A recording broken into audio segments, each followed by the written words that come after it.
Do you use Every? No. They messaged me like 2 weeks ago. They're having a shitstorm at the minute. Yeah.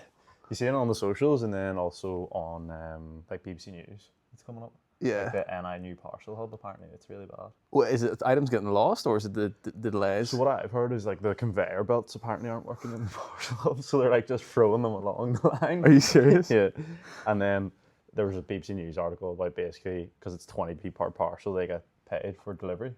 They're like literally just driving, open the window, chucking it out the window. So they're not incentivized on No, customer service. 20p a parcel? 20p a parcel. I don't know how that like stacks up. That's tight though. They must get like an hourly rate and then it must be like per parcel. You've never used them, no? No.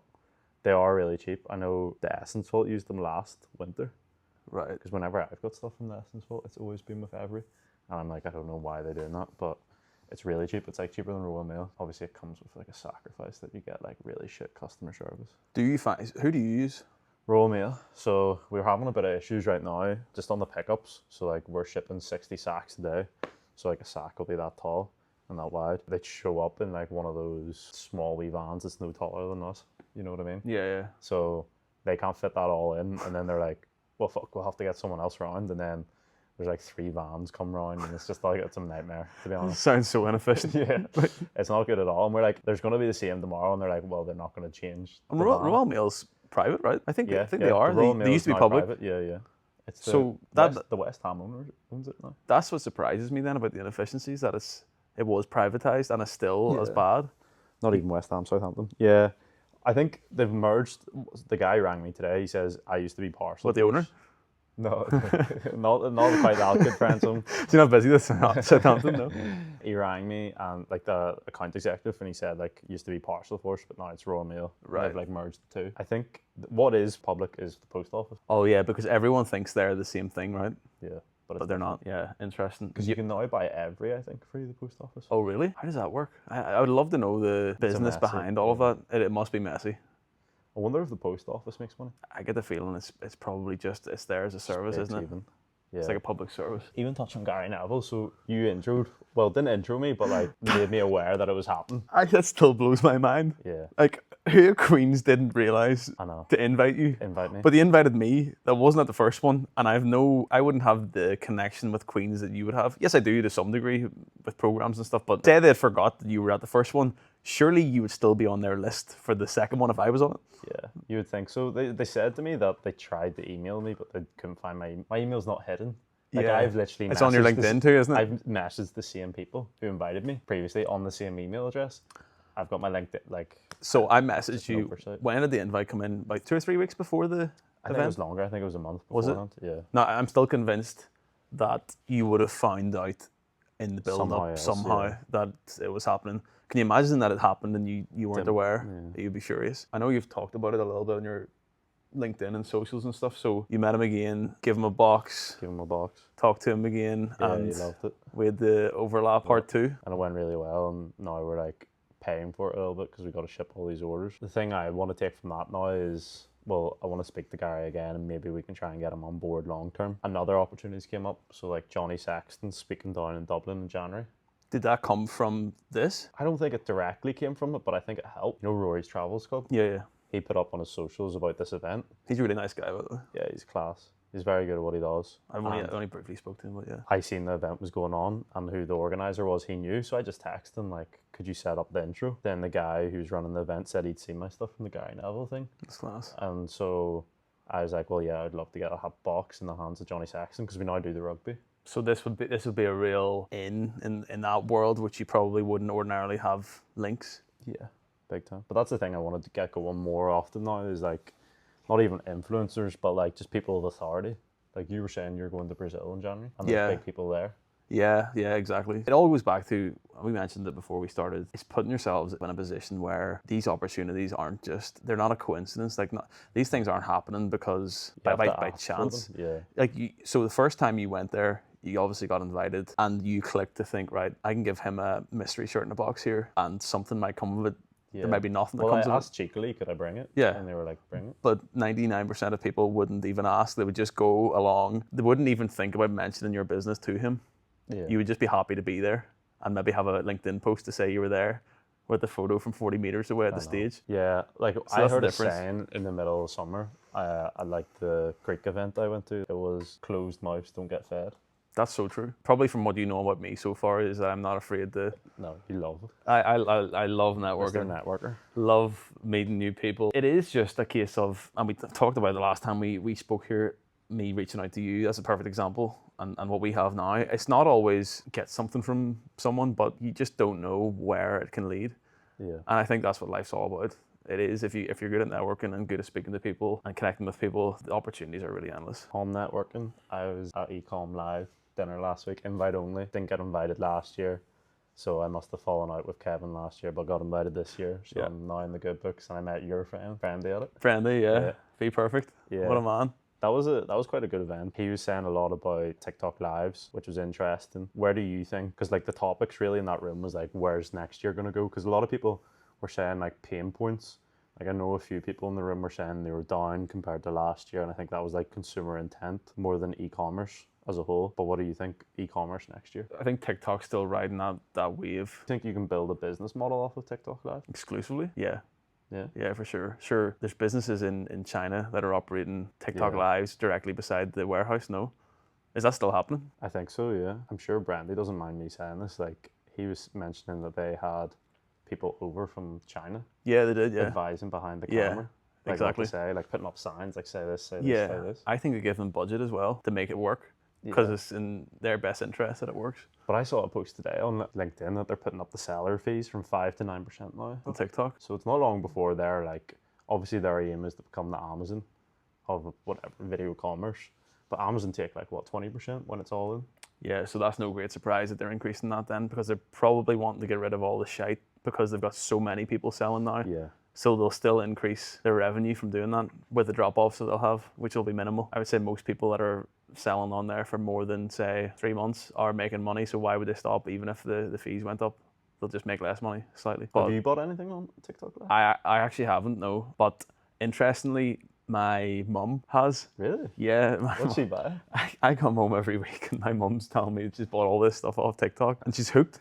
Yeah. She's like just a perfect consumer for a business. So that really interests me, that my mum's 65. And she loves it. She thinks she's getting great deals. See, I think TikTok lives are perfect for female audience. The reason why I was asking you is because I've never bought anything on TikTok live. And normally when TikTok gets mentioned, like live as a business for us, I always go, has anyone in this office actually bought anything? And normally the answer is no. Yeah. So I think guys don't like it. Yeah. But like, I think maybe girls are more impulsive, like women as a whole. Do you think that's why Brandy's so successful on it? Because it's cosmetics? Cosmetics, I think, is a big part. Yeah. I think cosmetics is really easy to show on a live as well. Oh yeah, it's perfect. Whereas you have tried it. I was actually in here when you tried it before. Yeah. And you didn't feel like it was worth the effort. All right. Like all our competitors do it, and I'm happy for them to do it because we can focus on other stuff. I just don't think it's like the best sales channel for us right now. Even Brandy said this too. He said like they always knew TikTok was kind of short term for them. Like they've got their main business, the stores and the online. I think you have to have multiple parts of your business, you know. He views that as a completely separate part of his business. Like I'm pretty sure he has a TikTok fulfillment section in his warehouse. Oh really? Like they don't mix. That's interesting. Yeah, it's one complete section of the business. Would the products be the same as online? Yeah, the products will be the same, yeah. Because I know a lot of businesses do like clearance or like bad products or like products that came defective and stuff like that. Yeah, they might still do this. They used to do mystery boxes of products, and yeah, they probably do. It was an opportunity for them to get rid of not bad stock, but maybe slower moving stock. They sold really, really well. And it's a way, mystery box in a company like that, it's a way to introduce something that's maybe not so popular. Yeah. To people who are probably pretty open-minded to it. Exactly. And become fans of it. Here, one thing I wanted to ask you about was, while we're talking about TikTok, traditional marketing. Recently, for a few of the events that I've been running with Lucy, we have not yet ran any ads, but we have used posters and boards, like advertising boards around the city, and they've worked really, really well.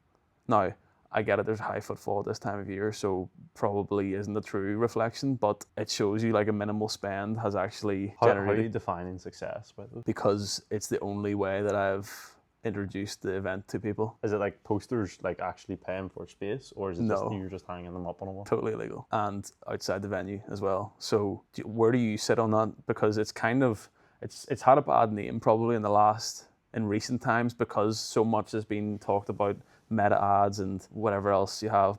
But I think there's Definitely still a got the value space, there. Yeah. And if anything, are people placing more attention on that because they're so inundated with ads on their phone? Yeah, I think it's one of two things. Like, I think you've got to like play on it well. So like if you do traditional advertising, then you need to Needs to stand use out. it in your like paid advertising as well, like, or in your organic content. Yeah. But I also think it's like pretty unsaturated now as well, because everyone is on paid advertising. Purdy and Fig, the founder of that, he put up a post on LinkedIn the other day, and he said they ran a 6-month test on a TV ad, and everyone thinks TV ads money wasted. And for the first month or two, it was money wasted. But basically, they tested like in 2 different regions. So say they tested Northern Ireland and Scotland, and they compared it over time. The incremental customers got way better, so that it actually became a profitable campaign as time went on. Interesting. So it was a longer payoff period? Yeah, it took 6 months to pay off, he said. It's really interesting. I remember Danny Buck done a billboard that lent into Man United and crafted. Remember he did a billboard? Now, was this when Ronaldo came back? I think it was. Now he's a United fan, so he was doing it for that, but I wonder what the numbers were in that. I think probably got more publicity from the fact that he had a billboard rather than sales generated from the billboard. He probably got more sales about the post that he made with the billboard. Yeah, he does a lot on like buses and he does stuff like that. Yeah, I wonder how that does for him. And I see Nomadic's doing a lot on buses. Nomadic does a lot of buses. And maybe doing billboards as well. I haven't seen them. I've heard the beauty on buses is that you pay for a 6-week slot, and then if they can't sell the next 6-week slot, you keep it. You just get for free. From what I got told is like there's certain buses running around that have like branding paid for like years ago, because no one's ever bought the next slot. If you were a smart person in that advertising department within TransLink, you'd be taking a small payoff from the person that's advertising to say, oh, look, there's loads of people interested, but I'll keep it on here if you slip me you would. 250 a week under the table. Yeah. Even though there's nobody interested and I was going to stay anyway. TransLink's too honest, isn't it? Basically, that's just me thinking how to make extra revenue. Yeah. But yeah, it's definitely got a place. You are talking, did we talk the last time about your physical store? No, I don't think so. So you're talking about opening a store here in Belfast. Mm-hmm. What's the thinking there? Is it, do you genuinely think that it can be? It's more like we're talking about like advertising. I think, well, obviously we hope to make it profitable. At worst case, it's just like a walk-in billboard, or like a big billboard in the center of town. Cover costs and it's successful, yeah. Yeah. If we can get it cover costs, but like if you're walking past that at night, and you see that, you're like reminded of the brand. We can run events out of it. Like our idea is to get an experience into it, to host matches and people can watch the game. Now we have to figure out that experience part because we can't get an alcohol license, as you're well aware. My whole thing is there's not great sports bars in this town. No, there's really not. I was in Franklin's the other night with Mayba. I was like this watching the TV, or I had to be like this watching the TV. So why can't there be like comfy chairs and a good screen that everyone, like, you can see from every chair in the place? I think we have to improve the value proposition other than that. So we're trying to figure that out. So we reached out to Crown Creative, who did Neighbourhood Cafe. Yeah. And Nomadic Store. Yeah. But they haven't come back to us now. So must have too much work on. Yeah, them not you. Well, you do too. I've heard they're fussy, like, about who they work with. I wouldn't work with you. From what I've heard, they go to like the playlist and the soap that gets used in the toilet and stuff like that. Is that the detail they go to? Yeah. Wow. So I think that's what you need if you're like trying to make retail work these days, is you need to be all in on that experience. I get that actually. I think it was Titanic Hotel, and I was in there. Have you ever been in their bathrooms? No. Really, really nice. But I noticed the smell of the soap and the quality of the soap. Yeah. And people maybe don't notice these things, but I noticed it and noticed that it was quality, and it gave me a good feeling about the place. So it was Stephen Bartlett said recently about the small details really matter. Even when you think they don't, they actually do. So that's a perfect example of that, where I'm leaving Titanic Hotel thinking about the soap in the bathroom. It's absolutely ridiculous. But it's a premium hotel, isn't it? So it has to make you think that way. It does, yeah. I was in the Merchant the other night for that dinner, and the toilets in there have gone downhill. Gone downhill? Yeah. Right, okay. Food was class though. So you've got rivals stalking you on LinkedIn? Well, no, on both. So like I only realised this on the weekend, so I put up the story. You seen that of the Christmas market? Yeah. And then I was like, oh, I wonder who's seen this. I just scrolled down, like it didn't go far down the story view list, and I seen there was like a guy with a verified check, and I was like, who's this? Clicked on it, and it was one of our competitors. Did you know him? No, I didn't know. You knew the business though? Yeah. That's interesting, because I must check if it's the same guy that viewed my profile. He maybe thinks I'm your co-founder. Potentially, yeah. Because I know he's actually reached out to our Like I mentioned this in the podcast, we have a fulfillment center in the US, and he reached out to them asking to like put his stock in there, and they were like, "Fuck off, we only work with Rory." And Oh, really? Yeah. So like he's probably watching this and getting like tips and tricks out of it. That's funny. Just when you talk about that, you need to be so careful nowadays in terms of if you want to protect your suppliers, people you work with, if it's something that is important to you to protect those and not have competitors use them, you need to be so careful because I'll give you an example. I was researching a business idea a few years ago and I looked up one of the competitors to what I would start. I might have told you this before. I really wanted to know who supplied them, who was their manufacturer. So what I did was, and this might be a normal thing that people do, I don't know, maybe it's not that groundbreaking.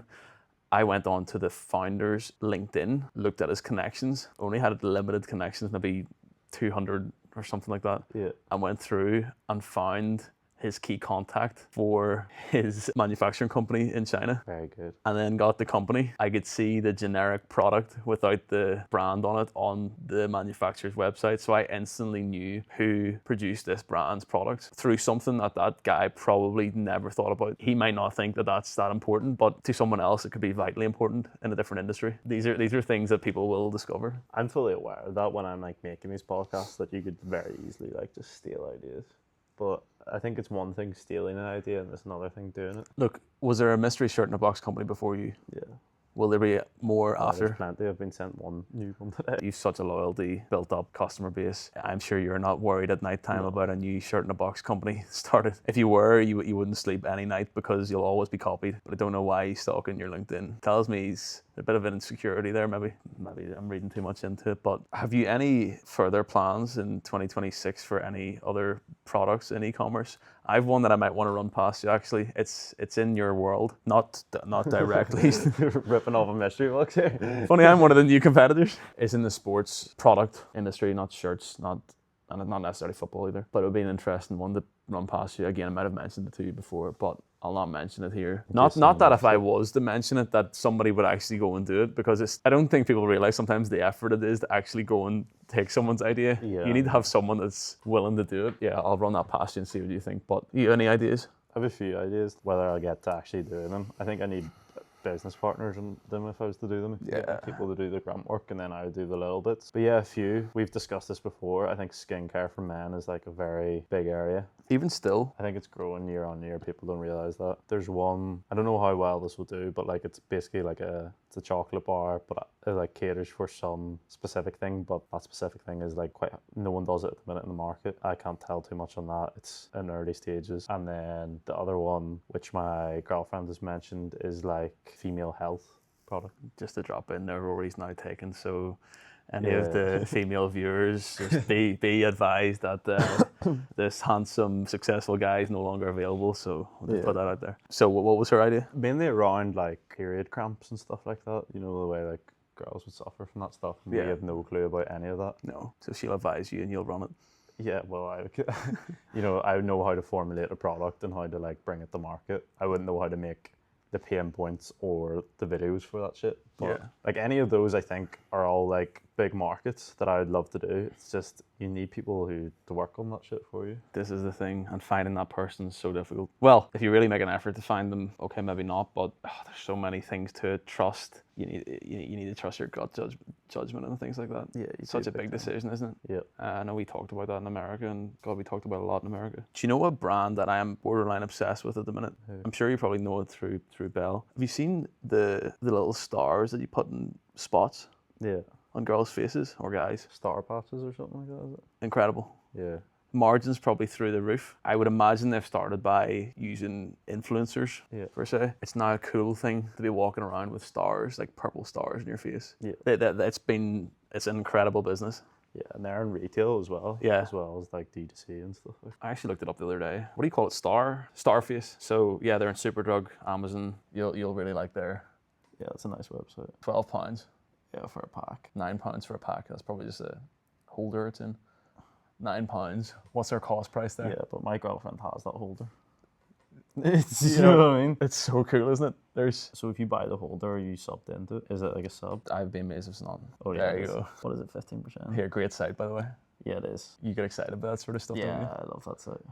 £9, 32 patches, cost price in that product's probably less than £1. All in packaging, everything's less than £1. I'd say your packaging's the most expensive part. I'd say the product's the cheapest. Oh, for sure. And retail, they're probably selling it to them for £3-4. Yeah. Is there free shipping? Shipping will be like $3.99 or something. One-time purchase. £20 for free shipping. Mate, I'm just $10 away from free shipping. Yeah, I'm gonna have to up that basket. And like the shipping on that will be less than £2. £5. There's no way that shipping needs to be £5, by the way. Because it'll be shipped in like large letter. Not even large letter, like normal. Yeah, it's a letter, like tiny, because it's like well thin. Great business. Yeah, it is. But that's what I think. Like, so all those products I mentioned, they're all like subscription products, and they're all like small, and they're all for basically people who suffer from a problem that you need to like consistently take something. See, if that founder was actually smart, what you would be doing is making those stars make you get more spots. Yeah. Yeah. You know what I mean? Some girl's walking around with 100 stars in her face. Yeah. Subs through the roof. I know, does it actually work or is it just placebo? Saying it's got aloe vera and shit in it. I know, but it's so easy to like just prove otherwise. Yeah. You know? If this was an idea that you had heard, you would think it was a terrible idea. Yeah. Let's be honest. You would. You had to get that core, the potential customers thinking it's cool by seeing it on cool people. That was the only way to do it. So that's a huge business in itself for thinking money now. Like. Did you ever watch the documentary on Abercrombie on Netflix? No. Really, really interesting on the success and failure of it. Like the recent time failure of it? Yeah, it would be probably 10 years ago. I feel like it's coming back though. It's coming back, but not to the same level that it once had. Yeah, I think it's still a successful business, obviously, but just incredible how they just used attractive people to market the product. Yeah. And it was the cool kids in school and universities, colleges, and that's what they built it off. Like just basic clothes. It is cool, like how different ways you can kind of hit the market. And, it's a Christmas episode, so thanks everyone for watching. And see you in the new year with some more. We'll do the hat trick in the new year. Yeah. Be interesting watching them back. Unless I move away. Oh, that's the next episode.